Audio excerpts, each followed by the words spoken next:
شمس 1933۔ کیا وہ روشنی دیتا تھا اور جگمگاتا تھا یا میں چمکتا تھا؟ کیا میں اس کی قدرت سے زندہ تھا اور عالم کو روشن کرتا تھا، یا وہ تھا جو مجھے ستاروں اور کہکشاؤں کو اپنی کرنوں سے نورانی کرتا تھا؟ کیا وہ میرا محتاج تھا یا میں اپنے وجود میں ہونے کی آرزو میں جگمگانے اور دنیا کو روشن کرنے میں اس کی درگاہ کا فقیر تھا؟ وہ کون تھا؟ جب میں اور میرے گرد گھومنے والے تمام سیارے نہیں تھے تو وہ ملائکۃ اللہ کو ذرہ ذرہ ہستی کا مفہوم چکھاتا تھا۔ سال ہر سال سے میں کرۂ خاکی کی دوسری جانب مسلسل چمکنے میں مصروف تھا۔ اس دوران بہت سے لوگ آئے اور چلے گئے۔ لوگوں کے آنسو، غم، ہنسی، قتل و غارت، قبضہ اور خود غرضی ہر روز اس خاکی زمین پر تاریخ کے ضمیر کے صفحے پر نقش ہوئے ہیں۔ اس کے اہم ترین علاقوں میں سے ایک وہ زمینیں تھیں جو کہ عراق نامی ملک میں ایک دوسرے سے نزدیک تھیں، کہ وہاں حیرت انگیز ترین کینے اور قتل، اور اس کے مقابلے پر وہاں تاریخ انسانیت کے درخشاں ترین طلوع عشق رونما ہوئے تھے۔ ان کے درمیان نجف اشرف وہ ستارہ تھا جس کی چمک دمک 7 آسمان و زمین کی جبین کو درخشاں بناتی تھی۔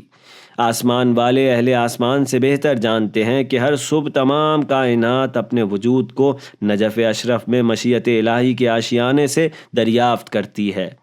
آسمانوں کی مملکت میں انسانی وجود کے ادوار کے 1000 سالہ دور سے زیادہ میں ہم اس حرم کے ارد گرد ان مردوں کے شاہد تھے جو قلم الہی سے کینوس پر اپنے وجود کی نقاشی کر رہے تھے۔ کس قدر حیرت انگیز تھیں وہ ارواح جو اس پوشیدہ حقیقت سے متصل ہو کر خورشید کی تجلی میں فانی ہو جاتی تھیں۔ تاریخ کے اس حصے میں شیعہ فقیہ عارفوں کے ایک سلسلے کی ہمت و مجاہدت اور مسلسل خون دل پینے کے باعث ایک مکتب وجود پا رہا تھا جسے بعد میں مکتب نجف کا نام دیا گیا۔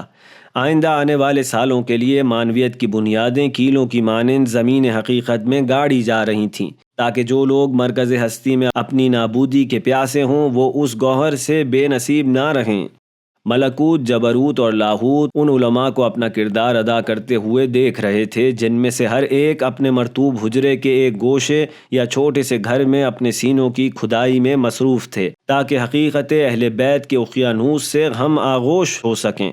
ان سالوں میں اس گردش میں رہنے والے گنبد کی بلندیوں سے میں نے نجف کے علماء میں سے ایک شخص کے قلب سے زندگی کا ایک چشمہ پھوٹتا دیکھا جو کہ نور کے ایک ستون کی مانند زمین سے لے کر عالم لاہوت تک جگمگا رہا تھا۔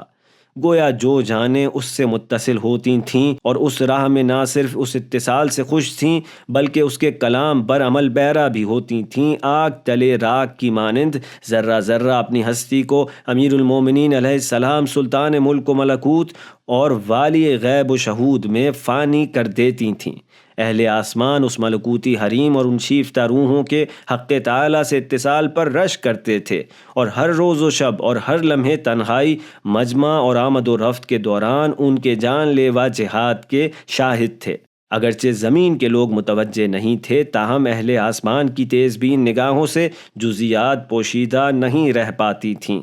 اس دور میں پہلی جنگ عظیم کے بعد ایران میں دوسرے مشروطہ یعنی آئینی انقلاب اور دوسری جنگ عظیم کے آغاز سے چند سال پہلے رضا خان نے مشہد و اصفہان میں طلاب کے تحصیل علم میں مشکلات ایجاد کر دی تھیں، اور ان میں سے بہت سے اپنے شہروں میں واپس چلے جاتے تھے یا تحصیل علم کی خاطر نجف آ جاتے تھے۔ اسی دوران جب بہت سے لوگ چاہتے تھے کہ سید علی قاضی اور ان کے شاگردوں کو صفحہ ہستی سے مٹا دیا جائے یا کم از کم نجف سے انہیں باہر نکال دیں، وہ ایسا سمندر بن چکے تھے کہ جس سے دریا ملتے اور نہریں اس سے جاری ہوتی تھیں۔ نظام شمسی کی اس بلندی سے میں ان کے ہر شاگرد کا شاہد تھا۔ شیخ عباس قوچانی، جن کی عمر 20 سال سے زیادہ نہیں تھی اور ایران میں طلاب کو پیش آنے والی مشکلات کے باعث حال ہی میں نجف آئے تھے، وہ ان حالات میں محو تھے جو انہوں نے یزدیوں کے مدرسے کے حجرے میں مقیم 18 سالہ شیخ محمد تقی بہجت سے دیکھے تھے۔ شیخ محمد تقی اپنے دن کے زیادہ تر اوقات خاموش رہ کر گزارا کرتے تھے۔ جب وہ سوتے تو جوان طلاب شیخ محمد حسین کمپانی کے طاقت فرسا درس اصول کے بارے میں ان سے سوال کرتے اور وہ اسی حالت میں انہیں بہترین صورت میں جواب دیا کرتے تھے۔ شیخ عباس نے مسجد سہلہ میں آدھی رات کی تاریکی میں انہیں دیکھا تھا کہ سخت اندھیرے میں انہیں تجدید وضو کی ضرورت پیش آئی تو وہ مجبوراً مسجد سے مشرقی دروازے کی اور وضو خانے کی سمت نکل گئے۔ چونکہ راستہ تاریک اور خوفناک تھا، اچانک شیخ عباس نے دیکھا کہ ایک چراغ کی مانند نور ہے جو شیخ محمد تقی بہجت کے سامنے ظاہر ہوا اور ان کے ساتھ چلنے لگا۔ ان کی آمد و رفت کے دوران تمام وقت وہ نور شیخ محمد تقی بہجت کے ساتھ رہ کر ان کے لیے راستہ روشن کرتا رہا۔ جیسے ہی وہ مسجد میں اپنی جائے نماز تک پہنچے وہ نور شیخ عباس کی نظروں سے غائب ہو گیا، گویا شیخ محمد تقی بہجت ایک دوسری ہی دنیا میں زندگی بسر کرتے تھے۔ وہ اس قدر اپنے حوالے سے اہل مراقبہ تھے کہ ان لوگوں کا سامنا کرنے سے بچنے کے لیے کہ جن سے غیر ضروری اور غیر مفید باتوں کا ہونا لازمی ہوتا، وہ اپنی ابا سر پر ڈال لیا کرتے تھے اور مدرسہ یزدی کے پچھلے دروازے سے آمد و رفت رکھتے تھے۔ شیخ عباس کے لیے یہ سوال تھا کہ وہ کس عجوبہ کے ساتھ کون سے خفیہ اسرار رکھتے ہیں کہ اس طرح دنیا سے منصرف ہو گئے تھے اور ان کا قلب یوں لا یزال احدیت کی حکومت کے تحت آ گیا تھا، یہاں تک کہ جیسے بھی ممکن ہوا انہیں بات کرنے پر آمادہ کر لیا اور ان کے ذریعے ان کے استاد سید علی قاضی تک پہنچے اور اپنے نفس کو مؤدب بنانے کے لیے ان کے سامنے زانو ادب طے کیا۔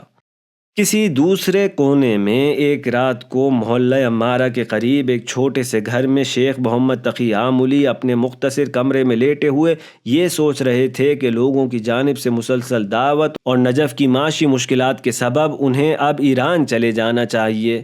اسی حال میں اپنے استاد کے بارے میں بھی خیالات انہیں چھوڑ نہیں رہے تھے کہ وہ کیوں گھنٹوں وادی سلام میں بیٹھے رہتے ہیں، آخر ضرورت ہی کیا ہے کہ انسان قبرستان میں اس قدر اپنا وقت صرف کرے۔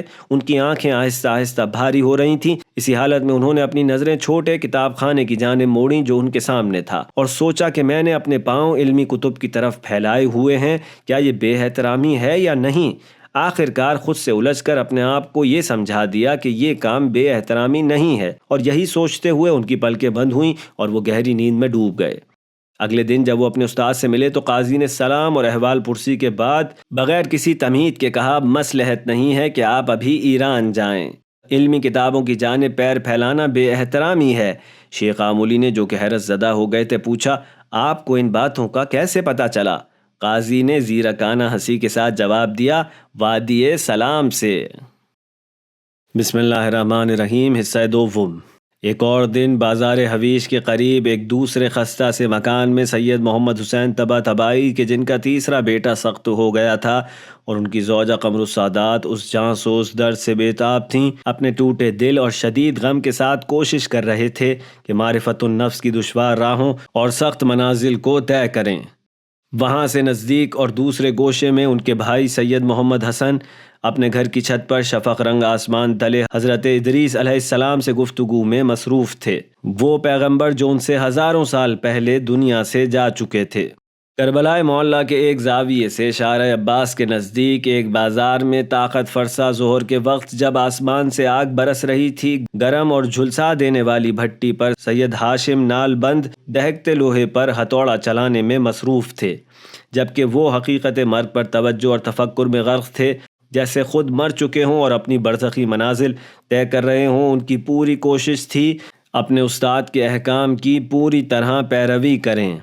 ایک دوسرے گوشے اور کسی اور سال کے لمحات میں حرم امیر المومنین کے باب توسی کے قریب واقع کاشف الغطا لائبریری کے پاس وہ خوش فکر اور جدید اندیشے کا حامل جوان جو اپنے استاد سید علی قاضی کے کلمات میں غور و فکر کر رہا تھا، جو حوزے کی درسی کتب اور گزشتہ بزرگوں کے افکار کی نئے سانچے اور انداز میں تجدید کی ضرورت بیان کر رہے تھے، وہ افکار جلد ہی حوزہ علمیہ کے درسی ڈھانچے میں نئے تغیر و تبدل کا باعث بنے۔ ایک دوسرے مقام پر سید ہاشم رضوی ہندی، جن کا روزانہ خرچ ایک شاہی تھا جس سے وہ ہر رات ایک روٹی خرید کر چائے کے ساتھ کھاتے اور خود کو زندہ رکھتے تھے، اس دن اپنے استاد سید علی قاضی کے ساتھ موجود تھے، جہاں اتفاق سے ایک فقیر آیا اور اس نے ان لوگوں سے مدد مانگی۔ استاد کے پاس کچھ بھی نہیں تھا۔ انہوں نے اشارہ کیا کہ کیا اس شخص کو آپ کچھ دے سکتے ہیں؟ رضوی کے پاس اس سکے کے علاوہ روٹی خریدنے کے لیے کچھ نہیں تھا۔ انہوں نے اپنا ہاتھ قبا کی جیب میں ڈالا اور وہ سکہ فقیر کو دے دیا۔ رات کو وہ بھوکے اور بے حال سونے کے لیے لیٹے تھے کہ اچانک حجرے کے دروازے پر دستک سنی۔ وہ اٹھے اور جا کر دروازہ کھولا۔ انہوں نے غیر معمولی طور پر استاد کو دیکھا جو کہ باہر کھڑے ہوئے ہیں اور ان کے ہاتھ میں کھانے کا برتن ہے۔ قاضی محبت بھری مسکراہٹ کے ساتھ کمرے میں داخل ہوئے اور اپنے فداکار شاگرد کے ساتھ مل کر کھانا کھایا اور ان کے اس کام کی قدردانی کی۔ ایک اور بستر پر قاسم فاسق، جس کے تمام وجود میں ایک عظیم اور غیر معمولی انقلاب برپا ہو چکا تھا، حیرت انگیز تبدیلی اور کامل توبہ کے بعد نجف کے زاہدوں اور عابدوں میں شامل ہو گیا تھا۔ لوگ جس کا بچا ہوا پانی شفا کی نیت سے پیا کرتے تھے۔ ہاں، یہ سب وہ مرد تھے جو آل محمد کی نورانی شریعت پر تفکر اور عمل کے ذریعے تنا آور درختوں میں تبدیل ہو رہے تھے، اور اس دوران ان کی مجاہدتوں کے مد مقابل وہ افراد تھے جو نجف اشرف میں ان اہل توحید کی شریان اور رگ حیات کاٹ ڈالنے میں ایک دوسرے سے مقابلہ کر رہے تھے۔ یہ تمام نمائش اور حیرت انگیز تقدیر جو کہ ان میں سے ہر ایک کی جبیں پر نقش ہو رہی تھی، اور یہ سب اہل آسمان اور میں جو کہ اس مختصر سے منظومے کا سورج تھا، ہماری نظروں کے سامنے واقع ہو رہا تھا۔ لیکن ان کے درمیان وہ سالک اور مسافر بھی تھے جو نورانی شریعت کی پابندی میں سنجیدہ نہیں تھے، اور اسی وجہ سے شیاطین کے سہمگین داموں میں گرفتار ہو جاتے تھے۔ انہوں نے طریقت کو نام کی حد تک اور اس کے احکام کو اخذ کرنے تک کافی سمجھا تھا۔ اسی لیے تاریخ کے ہر دورانی صدی اور دہر میں کم ہی لوگ ہوتے ہیں جو حقیقی مقصد تک رسائی پاتے۔ کوتاہی، سستی اور بے نظمی وہ کلہاڑیاں تھیں جو کہ انسانوں کی استوار حرکت کی جڑ پر چلتی تھیں اور ان کے قدم اکھاڑ دیتی تھیں۔ انسان ہونے کی حسرتناک فریاد وہ صدا تھی جو کہ زمین کے قبرستانوں سے ہر صبح کائنات ہستی پر لرزہ طاری کر دیتی۔ قبرستان ہمیشہ ایسے انسانوں سے بھرے رہے ہیں جو تغیر و تحول کے آرزو مند تھے۔ اس مکتب کے تمام اساتید کی مانند سید علی قاضی کا رابطہ بھی کبھی ایسے مدعی لوگوں سے ہوتا تھا جو عمل کرنے سے زیادہ خواب و خیال میں غوطہ زن رہنے کو اپنی ترقی کی نشانی سمجھتے تھے۔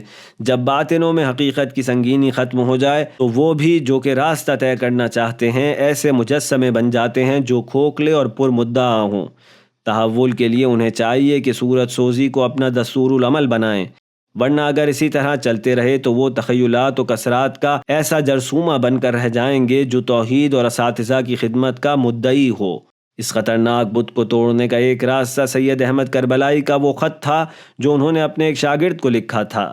سید علی قاضی کبھی ان لوگوں کے یہ طوفانی خط پڑھنے کی نصیحت کرتے تھے جنہیں ان کی خوش فہمیوں نے دھوکے میں ڈال رکھا ہو۔